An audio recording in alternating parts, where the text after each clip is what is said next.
Absolutely. Carolee, Business New South Wales launched a Fair Work Commission petition calling for changes to the Clark's Award, which would see staff give up penalty rates if they're working from home. That argument's going to go down well with the union movement.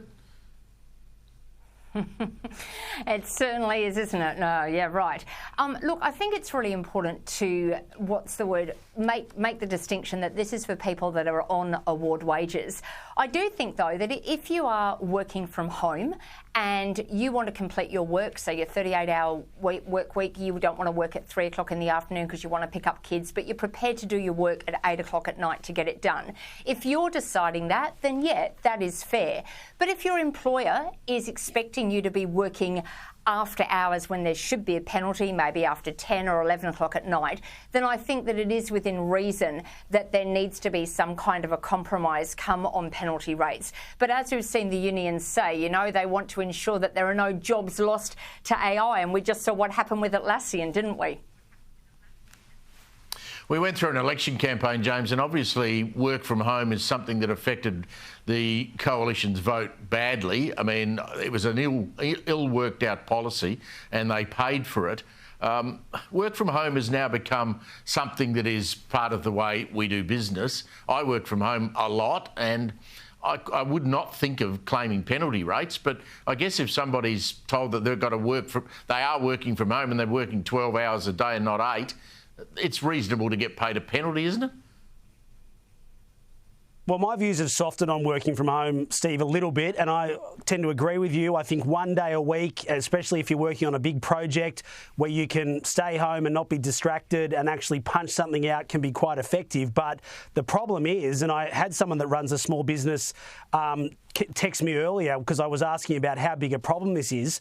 For areas like IT and anywhere around that space, which is a lot of workers across the country, working from home remains the number one bargaining chip. When you're trying to employ someone and they're talking about salary and conditions, they want to work from home, and not just a couple of days a week, but full time. Now, I know a lot of the big companies and big banks have said you've got to be back in the office half of the time. We have to remember this did not exist largely apart from in certain sectors or when women were returning to the workforce, men and women after they'd had children. Working from home didn't exist before COVID. All of a sudden, it is the key bargaining chip, and so employers have to respond. But there has to be some sort of benefit to an employer and an employer's family and to an employer's business to employ someone and have conditions in place that actually benefit and help them thrive. At the moment, it is far too scaled more and more with Fair Work and the unions and the IR laws towards the rights of the worker, and there's not much left for the employer at the end of the road. The other point, and this is, I think, critical, is that people that work from home need to be careful, because I think these big companies are more saying, well, we don't need the office space. Why are we paying rent in the middle of the CBD in Sydney or Melbourne? The next step could be, okay, if we don't need you in the workplace, do we need you in the country? And how many of these workers are going to end up overseas before they end up in the hands of AI?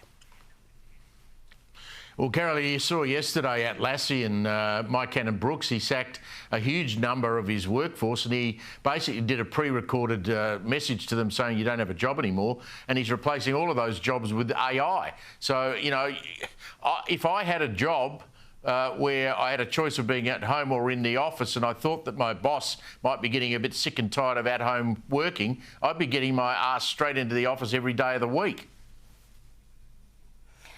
You and I both would, Steve. We're of that generation, but unfortunately younger generations, as James also said, since COVID, it's completely turned the workforce on its head and the workplace.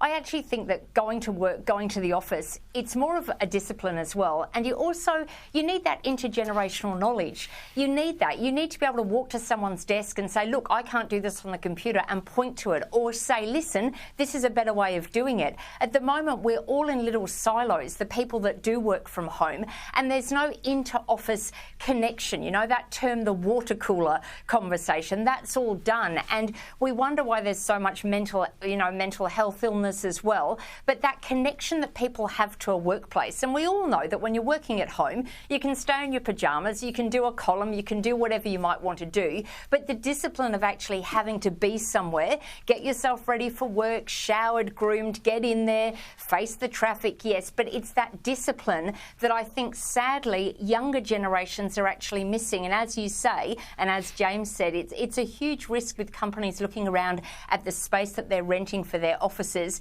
if no one is going to be there. I think it's also a case of be careful what we wish for, otherwise we will all be replaced by AI. I've the never other written problem, a just column on in this, my Steve, pyjamas. very I'm not quickly, gonna start is that now there either, are... by the way. Yes, James. There are people, Steve, I think this is a really important point. There's people watching us across the country that are in frontline jobs, whether they be truck drivers, whether they be nurses, whether they be retail workers, tradies, that don't even have the option to work from home. This is a class issue, a laptop class issue.